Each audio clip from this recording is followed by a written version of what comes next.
So welcome to another episode of Leap. So നമ്മൾ കഴിഞ്ഞ കുറേ എപ്പിസോഡ്സിൽ കൂടെ കറണ്ട് അഫയേഴ്സ് MCQസിൻ്റെ രൂപത്തിൽ പഠിച്ചുകൊണ്ടിരിക്കുകയാണ്. അപ്പോൾ നമ്മൾ പുതിയൊരു എപ്പിസോഡിലേക്ക് വന്നിരിക്കുകയാണ്. സോ നമ്മൾ ഫസ്റ്റ് ക്വസ്റ്റ്യൻ നോക്കാം.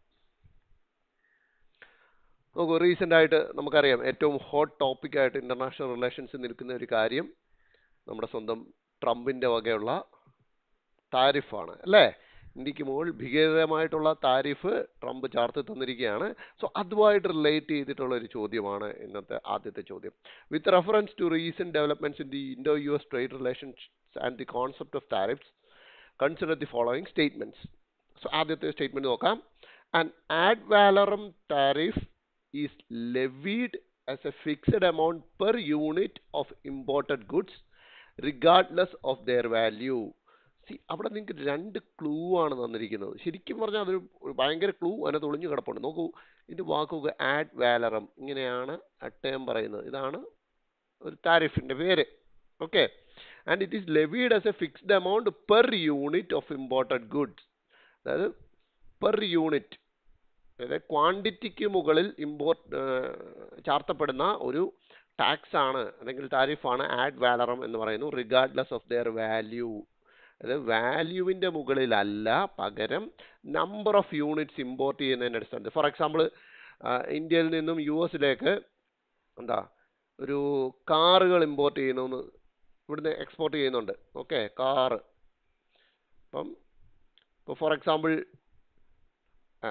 ഈ സ്റ്റേറ്റ്മെന്റ് പറയുന്നു ആഡ് വാലറം എന്ന് പറഞ്ഞു കഴിഞ്ഞാൽ കാറുകളുടെ ക്വാണ്ടിറ്റി, എണ്ണത്തിന് പുറത്താണ് ടാക്സ് ചെയ്യപ്പെടുന്നത്, അല്ലാതെ ടോട്ടൽ വാല്യൂവിൻ്റെ പുറത്തല്ല എന്ന് ഫസ്റ്റ് സ്റ്റേറ്റ്മെന്റ് പറയുന്നു. ആ വേർഡിൽ തന്നെ നിങ്ങൾ നോക്കുക, ആഡ് വാലറം എന്നാണ് പറയുന്നത്. സോ ആഡ് വാലറം എന്ന് പറഞ്ഞാൽ it's A tax on the value of the product ആണ്. മനസ്സിലായില്ലേ? അതായത് ഇമ്പോർട്ട് ചെയ്യപ്പെടുന്ന പ്രൊഡക്ട്സിൻ്റെ വാല്യൂവിന് മുകളിൽ ടാക്സ് ചെയ്യപ്പെടുന്ന സാധനത്തിനെയാണ് എന്ത് ആഡ് വാലറം എന്ന് വിളിക്കുന്നത്. മറിച്ച് ക്വാണ്ടിറ്റിക്ക് മുകളിലാണെങ്കിൽ നമ്മൾ അതിനെ എന്ത് വിളിക്കും? സ്പെസിഫിക് ഡ്യൂട്ടി എന്ന് വിളിക്കും. ക്ലിയർ ആയോ? അതായത് ഇമ്പോർട്ട് ചെയ്യപ്പെടുന്ന സാധനങ്ങളുടെ എണ്ണത്തിന് മുകളിൽ, എണ്ണം വെച്ചിട്ട്, അതായത് ഇപ്പോൾ 50 എണ്ണം ഇറക്കുകയാണെങ്കിൽ ഒരെണ്ണത്തിന് ഇത്ര രൂപ വെച്ചിട്ട്, അവിടെ വാല്യൂ നോക്കുന്നില്ല, എണ്ണം മാത്രമേ നോക്കുന്നുള്ളൂ. അങ്ങനെയാണെങ്കിൽ അതിനെ നമ്മൾ എന്ത് വിളിക്കും?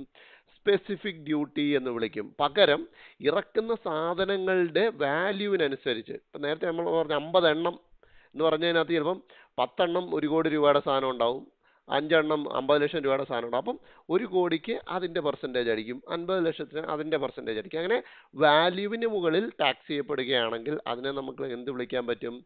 ആഡ് വാലറം എന്ന് വിളിക്കാനൊക്കും. So first statement is absolutely wrong. ആദ്യത്തെ സ്റ്റേറ്റ്മെന്റ് എന്താണ്? റോങ് സ്റ്റേറ്റ്മെന്റ് ആണ്. ആൻഡ് ഒന്ന് റോങ് ആകുമ്പോൾ തന്നെ നമുക്ക് യഥാർത്ഥത്തിൽ ആൻസർ കിട്ടിക്കഴിഞ്ഞു അല്ലേ? 2 and 3 റൈറ്റ് ആൻസർ എന്ന് കിട്ടി. ഇനി എന്നാലും നമുക്ക് 2 and 3 ഒന്ന് നോക്കാം. The proposed US tariff on Indian imports is expected to have a direct impact on India's real GDP growth due to India's significant goods export to the US economy. Correct ആണ്. അതായത് India ആവശ്യത്തിന് ഇവിടെ നിന്നും goods അങ്ങോട്ട് export ചെയ്യുന്നുണ്ട് അല്ലേ, US-ലേക്ക് export ചെയ്യുന്നുണ്ട്. അപ്പം ആഡ് വാലറം വന്നു കഴിയുമ്പോൾ, അതായത് എക്സ്ട്രാ താരിഫ് വന്നു കഴിയുമ്പോൾ ഇന്ത്യയിൽ നിന്നുള്ള എക്സ്പോർട്ട് കുറയും, അപ്പോൾ ഇന്ത്യയിലുള്ള പ്രൊഡക്ഷൻ കുറയും. സോ സ്വാഭാവികമായിട്ടും ഇന്ത്യയുടെ റിയൽ GDP ഗ്രോത്തിനെ അത് എഫക്റ്റ് ചെയ്യും. ആൻഡ് തേർഡ് സ്റ്റേറ്റ്മെന്റ് പറയുന്നു ad valorem tariffs can lead to higher revenue collection for the importing country during periods of rising global commodity prices. തീർച്ചയായിട്ടും അല്ലേ, അതായത് സാധനങ്ങൾക്ക് വില കൂടിക്കൊണ്ടിരിക്കുകയാണെന്ന് കരുതുക ഗ്ലോബൽ മാർക്കറ്റിൽ. സ്വാഭാവികമായിട്ടും ഇമ്പോർട്ട് ചെയ്യുന്ന കൺട്രിക്ക്, അതായത് ഇപ്പോൾ US-നൊക്കെ ആണെങ്കിൽ US-നെ സംബന്ധിച്ചിടത്തോളം അവിടേക്ക് വരുന്ന സാധനങ്ങളുടെ വില കൂടുന്തോറും എന്ത് പറ്റും? ഇവരുടെ ടാക്സ് കൂടും അല്ലേ? എങ്ങനെയാണ് കൂടുന്നത്? ഇവരുടെ റവന്യൂ കൂടുന്നത് എങ്ങനെയാ? കാരണം എന്താ? വാല്യൂവിന് മുകളിലാണല്ലോ ആഡ് വാലറം ചാർജ് ചെയ്ത് വെക്കുന്നത്. മനസ്സിലായില്ല? അതായത് ഞാൻ നേരത്തെ പറഞ്ഞു, ഇപ്പം 50 ലക്ഷത്തിൻ്റെ കാറാണെന്ന് കരുതുക, അതിൻ്റെ വില കൂടി 55 ലക്ഷമായി.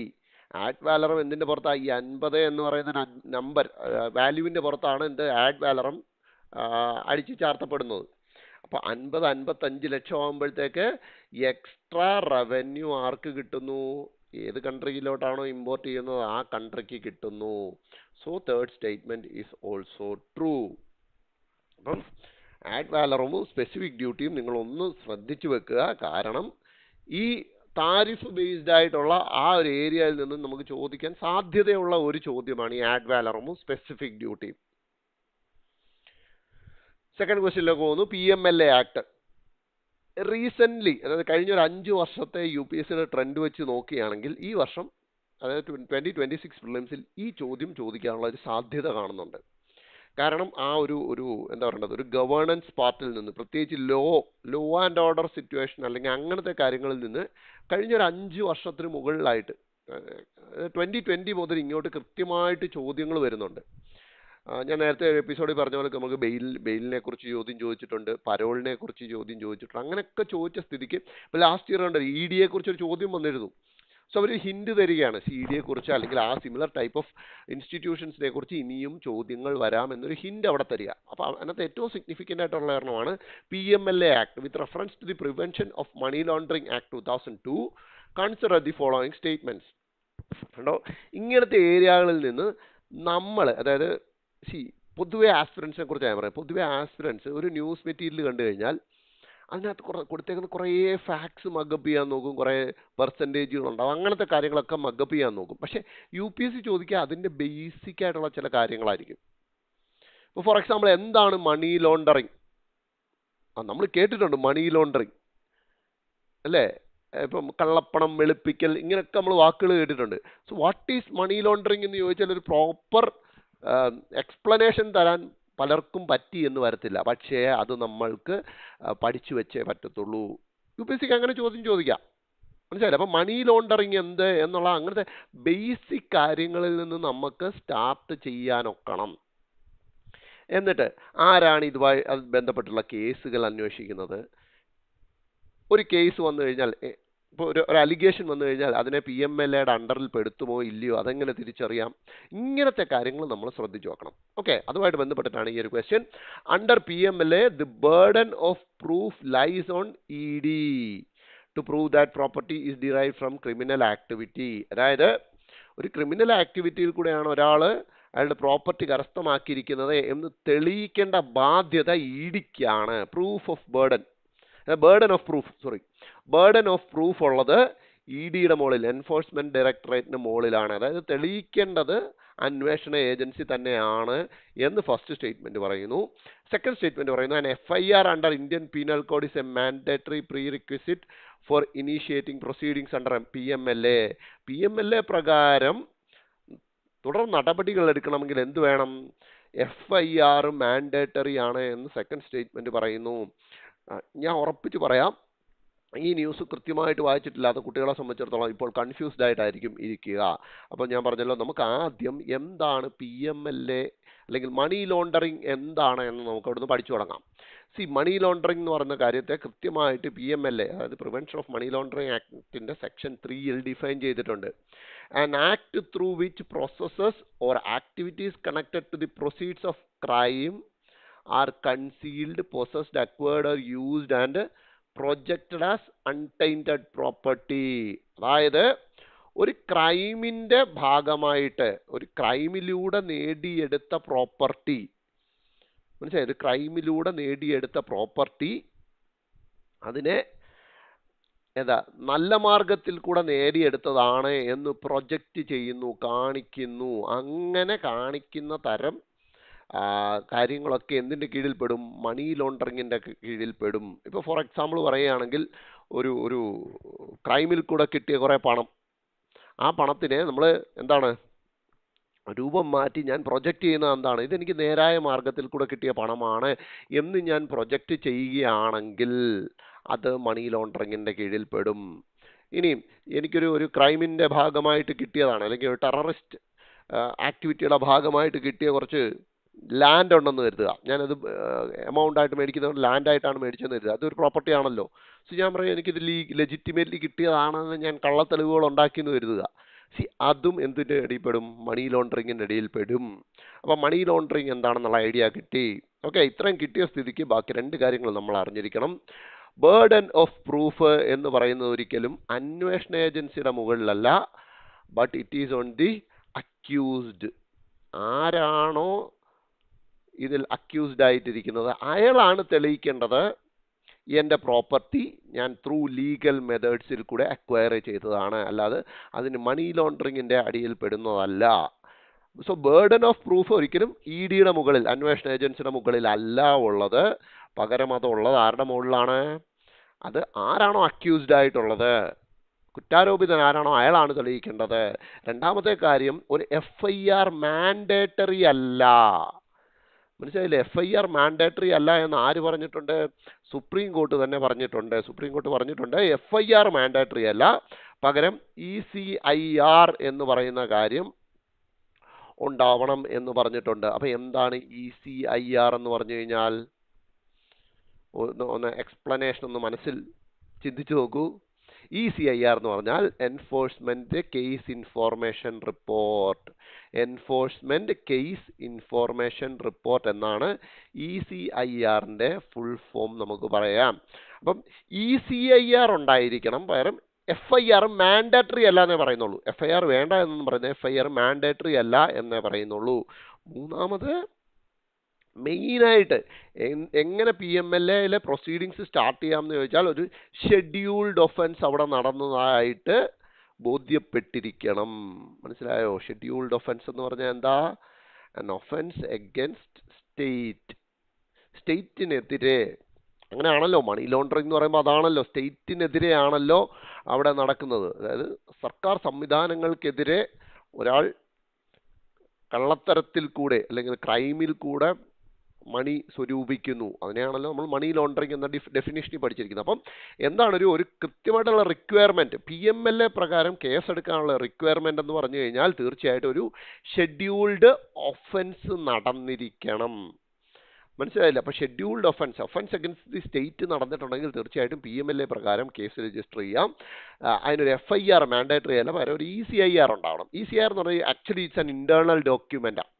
അതായത് അവരുടെ കേസുമായിട്ട് ബന്ധപ്പെട്ടുള്ളൊരു ഇന്റേണൽ ഡോക്യുമെന്റ് ആണ് ECIR എന്ന് പറയുന്നത്. പക്ഷേ FIR അങ്ങനല്ല. FIR ഒരു ഇന്റേണൽ ഡോക്യുമെന്റ് അല്ല, ഒരു എക്സ്റ്റേണൽ ഡോക്യുമെന്റ് ആണ്, പബ്ലിക് അവൈലബിൾ ആയിട്ടുള്ള ഒരു ഡോക്യുമെന്റാണ്. ഓക്കെ, അപ്പം ഇതൊന്ന് ശ്രദ്ധിച്ചു നോക്കണം. PMLA ആയിട്ട് ബന്ധപ്പെട്ട് ഫ്യൂച്ചറിൽ എവിടെ ന്യൂസ് വന്നാലും അതൊന്ന് ശ്രദ്ധിക്കുക.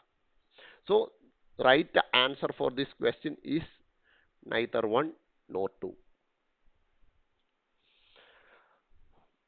Now, with reference to lithium ion batteries, which of the following substances are typically found in their waste products? അതായത് lithium ion batteries ന്റെ വേസ്റ്റ് ആയിട്ട് typically, most commonly ഇതിൽ ഏതൊക്കെ കാര്യങ്ങളാണ് അതിന്റെ വേസ്റ്റ് പ്രൊഡക്ട്സ് ആയിട്ട് വരിക? റീസെന്റ് ഈ വേസ്റ്റ് എന്ന് പറയുന്ന കാര്യം കഴിഞ്ഞ കുറേ വർഷങ്ങളായിട്ട് ഒരു ഹോട്ട് ടോപ്പിക്കായിട്ട് ഇന്ത്യയിൽ നിൽക്കുക. അതിനകത്ത് തന്നെ നോക്കുകയാണെങ്കിൽ ലിഥിയം അയോൺ ബാറ്ററീസിനെ കുറിച്ച് റീസെൻ്റ്ലി ഒരു ന്യൂസ് മെറ്റീരിയൽ ഹിന്ദുവിൽ വന്നിട്ടുണ്ട്. സോ നമ്മൾ അറിഞ്ഞിരിക്കണം, ഈ ടൈപ്പ് ചോദ്യം UPSC ചോദിച്ചിട്ടുണ്ട്. അതുകൊണ്ടാണ് സിമിലർ പാറ്റേണിൽ തന്നെ ക്വസ്റ്റ്യൻ ഇട്ടിരിക്കുന്നത്. So cobalt, graphite, silicon, nickel, copper, zinc, manganese. ഇതിൽ കുറച്ചൊക്കെ സയൻസ് അറിയാവുന്നവർക്ക് ഒന്ന് ഗസ് ചെയ്യാം. മനസ്സിലായില്ലേ? ഗസ് ചെയ്യാം. ഓക്കെ, അവിടെ എടുത്ത് പറഞ്ഞിട്ടുണ്ട് ടിപ്പിക്കലി എന്നെടുത്ത് പറഞ്ഞിട്ടുണ്ട്. അതുകൊണ്ട് തന്നെ നമ്മൾ ആ ഒരു കണ്ണോടുകൂടി വേണം നോക്കാൻ. ഓക്കെ, അപ്പം സയൻസ് അത്രയും അറിയാവുന്നവർക്ക് മാത്രം ഇതിൻ്റെ ഒരു പക്ക ആൻസർ ഇപ്പോൾ കിട്ടിയിട്ടുണ്ടാവും. അല്ലാത്തവരെ സംബന്ധിച്ചിടത്തോളം നമ്മൾ ശ്രദ്ധിക്കേണ്ട ഒരു കാര്യമാണ്. സിങ്ക് എന്ന് പറയുന്ന കാര്യത്തെ നമുക്ക് ഈസി ആയിട്ട് എലിമിനേറ്റ് ചെയ്യണം. കാരണം ലിഥിയം അയോൺ ബാറ്ററീസിനകത്ത് കോമൺ ആയിട്ട് സിങ്ക് യൂസ് ചെയ്യുന്നില്ല. സിങ്ക് വേറെ ടൈപ്പ് ഓഫ് ബാറ്ററി തന്നെയാണ്. മനസ്സിലായില്ലേ? അത് നമ്മൾ സ്കൂൾ കാലഘട്ടത്തിൽ പഠിച്ചിട്ടുണ്ട്. ഓക്കെ, അപ്പം സിങ്ക് എന്ന് പറയുന്നത് അങ്ങനെ മാത്രം നമുക്ക് ഈസി ആയിട്ട് ഒഴിവാക്കാനൊക്കത്തുള്ളൂ. അപ്പം സിങ്ക് ഇല്ല എന്നൊരു ബോധ്യം നമുക്ക് ഉണ്ടായിക്കഴിഞ്ഞാൽ ഇതിനകത്ത് 6 നമുക്ക് എലിമിനേറ്റ് ചെയ്യുകയാണെങ്കിൽ നമുക്ക് B പോകും, C പോകും, D പോകും. അപ്പോൾ ഒരു സ്കൂൾ ലെവൽ നോളജ് വെച്ചിട്ട് നമുക്ക് എന്ത് ചെയ്യാൻ പറ്റും? ഇതിന് ആൻസർ ചെയ്യാൻ പറ്റും. ലിഥിയം അയോൺ ബാറ്ററി എന്ന് പറയുന്ന ഒരു പുതിയ ടൈപ്പ് ബാറ്ററിയാണ്. സിങ്ക് ബാറ്ററി എന്ന് പറഞ്ഞു കഴിഞ്ഞാൽ അത് കുറച്ച് പുറകോട്ടുള്ള ഒരു ബാറ്ററിയാണ്. മനസ്സിലായില്ല? അപ്പം സിങ്ക് ടിപ്പിക്കലി ഇതിനകത്ത് യൂസ് ചെയ്യുന്നില്ല. അതേപോലെ തന്നെ ഒഴിവാക്കാൻ പറ്റുന്ന, എന്നാൽ പഠിച്ചാൽ മാത്രം ഒഴിവാക്കാൻ പറ്റുന്ന മറ്റൊരെണ്ണം കൂടെയാണ് സിലിക്കൺ. സോ 6 ഒഴിവാക്കുമ്പോൾ തന്നെ നമുക്ക് ആൻസർ കിട്ടിക്കഴിഞ്ഞു. 1, 2, 4, 5 and 7 only. ഓക്കെ, അപ്പോൾ അതായത് സിലിക്കണും സിങ്കും ടിപ്പിക്കലി ലിഥിയം അയൺ ബാറ്ററീസിനകത്ത് ഉണ്ടാവാറില്ല. ചില കേസുകളിൽ ഉണ്ടാവും, ഇല്ല എന്ന് പറയുന്നില്ല. ടിപ്പിക്കലി എന്നുള്ള വാക്ക് അതുകൊണ്ടാണ് നമ്മളവിടെ ശ്രദ്ധിക്കണം എന്ന് ഞാൻ ആദ്യം തന്നെ പറഞ്ഞത്. ഓക്കെ,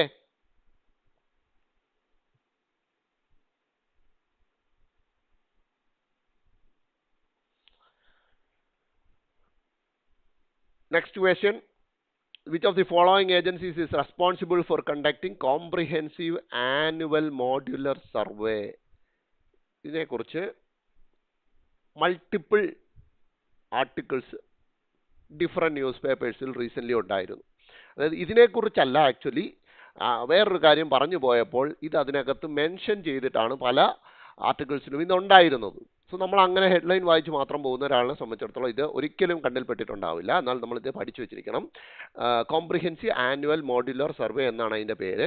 ഞാൻ ഡയറക്റ്റ് ആൻസർ പറയാം, കാരണം ഗസ്സിനൊന്നും ഇതിനകത്തൊരു സ്കോപ്പും ഇല്ല. It's released by national statistical office under MoSPI, minister of statistics and programme implementation.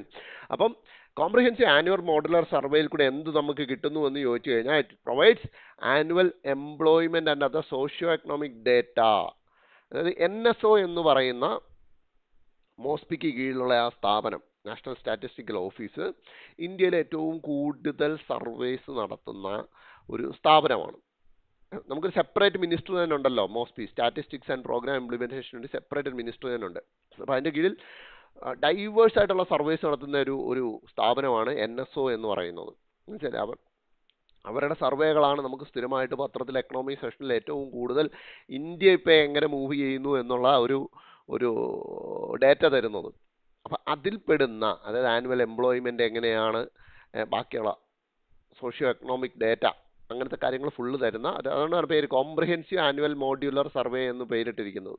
അത് തരുന്നത് NSO ആണ് എന്നുള്ള ഒരു ഫാക്ട് നിങ്ങളുടെ മനസ്സിലുണ്ടാവണം. So which of the following is the most suitable example of restitutionary damage under civil law? ഇത് മറ്റൊരു ടേമാണ്. ഹിന്ദു പത്രം കഴിഞ്ഞ ദിവസങ്ങളിൽ വായിച്ചിട്ടുള്ളവർക്ക് ഈ വാക്ക് കണ്ടിട്ടുണ്ടാവും. അപ്പം ആദ്യം നമ്മൾ അറിയേണ്ടത് റെസ്റ്റിറ്റ്യൂഷണറി ഡാമേജ് എന്താണ് എന്നറിയാത്തൊരു വ്യക്തിക്ക് ഈ ആപ്ലിക്കേഷൻ ലെവൽ ചോദ്യം ക്രാക്ക് ചെയ്യാനൊക്കത്തില്ല. പിന്നെ ഗസ്സ, അതായത് 3-ൽ നിന്ന് ഒരെണ്ണം ഓടായിട്ട് നിൽക്കുന്നുണ്ടെങ്കിൽ അതിനെ ഗസ് അടിക്കാം എന്നുള്ള ഒരു ഇതേ ഉള്ളൂ, സ്വാഭാവികം. ഈ ടൈപ്പ് സിറ്റുവേഷൻസ് നമ്മളെല്ലാവരും നമ്മളുടെ പ്രിലിംസ് ലൈഫിൽ അനുഭവിച്ചിട്ടുണ്ടാവും അല്ലേ? പത്രത്തിൽ നമ്മൾ ശ്രദ്ധിക്കാതെ പോയ പല കാര്യങ്ങളും എക്സാം ഹോളിൽ ചെന്ന് നമ്മുടെ ഫ്രണ്ടിലേക്ക് കിട്ടും, എസ്പെഷ്യലി ഫ്രം എക്കണോമി. അന്നേരം ഒരു ഗസ് അടിക്കുക എന്നുള്ളതേ ഉള്ളൂ മാർഗം. ഓക്കെ, അപ്പം എന്താണെന്ന് അറിയാതെ തന്നെ നമുക്ക് നോക്കി ഒന്ന് പോകാം ഓപ്ഷനിലേക്ക്. സോ റെസ്റ്റിറ്റ്യൂഷണറി ഡാമേജ് എന്താണെന്ന് അറിയത്തില്ല. ഓക്കെ, നോക്കൂ, ആപ്ലിക്കേഷൻ ലെവൽ ചോദ്യമാണ്. Option A, company is ordered to pay 10 lakh to a worker who suffered a permanent injury at the work place. അപ്പോൾ വർക്ക് പ്ലേസിൽ ഇഞ്ചുറി സംഭവിച്ച ഒരു വർക്കറിന് 10 ലക്ഷം രൂപ കമ്പനി പൈസ കൊടുക്കണം. അതാണ് ആദ്യത്തേത്. അതൊരു റെസ്റ്റിറ്റ്യൂഷണറി ഡാമേജിന് എക്സാമ്പിൾ ആണോ അറിയത്തില്ല. A news channel is fined 25 lakh for airing false news that damage a politician's reputation. ഒരു പൊളിറ്റീഷ്യൻ്റെ റെപ്യൂട്ടേഷൻ ഡാമേജ് ചെയ്യുന്ന തരത്തിലേക്ക് ഫോൾസ് ന്യൂസ് എയർ ചെയ്ത ന്യൂസ് ചാനലിന് 25 ലക്ഷം രൂപ ഫൈനായിട്ട് അടയ്ക്കാൻ ഉത്തരവ് വന്നിരിക്കുന്നു. മൂന്നാമത് നോക്കുക, publishing house is directed to surrender the profits it earned by illegally printing and selling a best selling novel without author's consent. അതായത് എഴുത്തുകാരൻ്റെ സമ്മതമില്ലാതെ ഒരു പബ്ലിഷിംഗ് ഹൗസ് ബുക്ക് പ്രസിദ്ധീകരിക്കുകയും അതിൽ നിന്ന് പ്രോഫിറ്റ്സ് കിട്ടുകയും ചെയ്തു, അത് സറണ്ടർ ചെയ്യാൻ പറഞ്ഞിരിക്കുന്നു. D, a business owner is awarded 5 lakh for emotional distress caused by a competitor's defamatory advertisement. അതായത് ഒരു ബിസിനസ് ഓണർക്ക് അയാളുടെ ഒരു ഒപ്പോണൻറ്റ് അല്ലെങ്കിൽ കോമ്പറ്റീറ്റർ ഡിഫൈമേറ്ററി ആയിട്ടുള്ള അഡ്വർടൈസ്മെന്റ് നടത്തി, അതായത് അയാളെ മോശമായിട്ട് ചിത്രീകരിക്കുന്ന രീതിയിലേക്ക് ആഡ് കൊണ്ടുവന്നു. അത് കാരണം അയാൾക്ക് മാനസിക സമ്മർദ്ദമുണ്ടായി. അപ്പം ആ മാനസിക സമ്മർദ്ദത്തിൻ്റെ പേരിൽ അയാൾക്ക് 5 ലക്ഷം രൂപ കൊടുക്കാനായിട്ട് ഉത്തരവ് വന്നിരിക്കുന്നു. അപ്പം ഈ 4 എണ്ണം പറയുമ്പോഴും ഒരെണ്ണം ഇതിനകത്ത് ഓടായിട്ട് നിൽക്കുന്നുണ്ട്, ബാക്കി 3നും ഒരു പൊതു സ്വഭാവമുണ്ട്. എന്താണെന്നറിയാമോ? 3 എന്തെങ്കിലും ഒരു ബാഡ് എഫക്റ്റ് സംഭവിച്ച ആളിന് അയാൾക്ക് എന്താണ് ഒരു എമൗണ്ട്, അതായത് എന്തോ ഒരു ബാഡ് എഫക്റ്റ് സംഭവിച്ചിരിക്കുന്ന വ്യക്തിക്ക് അല്ലെങ്കിൽ സ്ഥാപനത്തിന് ആ ബുദ്ധിമുട്ട് സംഭവിച്ചതിൻ്റെ പേരിൽ എന്ത് കൊടുക്കാൻ പറഞ്ഞിരിക്കുന്നു? ഒരു കോമ്പൻസേഷൻ കൊടുക്കാൻ പറഞ്ഞിരിക്കുന്നു അല്ലേ? ഓപ്ഷൻ എ നോക്കൂ, അതായത് വർക്കറിന് ഇഞ്ചുറി സംഭവിച്ചു, അത് കാരണം അയാൾക്ക് 10 ലക്ഷം കൊടുക്കാൻ പറഞ്ഞിരിക്കുന്നു. അപ്പൊ വർക്കർ എന്ന് പറയുന്ന വ്യക്തിക്ക് ഒരു ബാഡ് ആയിട്ടുള്ള ഒരു ഇവന്റ് അയാളുടെ ലൈഫിൽ സംഭവിച്ചിരിക്കുന്നു വർക്ക് പ്ലേസിൽ. അപ്പം അതുകൊണ്ട് അതിനെ കോമ്പൻസേറ്റ് ചെയ്യുന്നു. രണ്ടാമത്തെ നോക്കൂ, പൊളിറ്റീഷ്യന്റെ റെപ്യൂട്ടേഷൻ ഡാമേജ് ചെയ്തു ആ ചാനൽ, അത് കാരണം ചാനല് എന്ത് ചെയ്യണം, പൊളിറ്റീഷ്യന് 25 ലക്ഷം രൂപ കോമ്പൻസേഷൻ കൊടുക്കണം.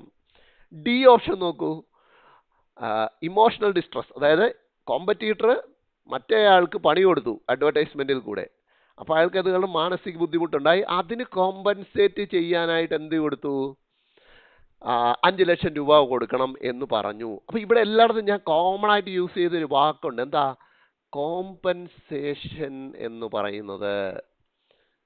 മനസ്സിലായില്ലേ?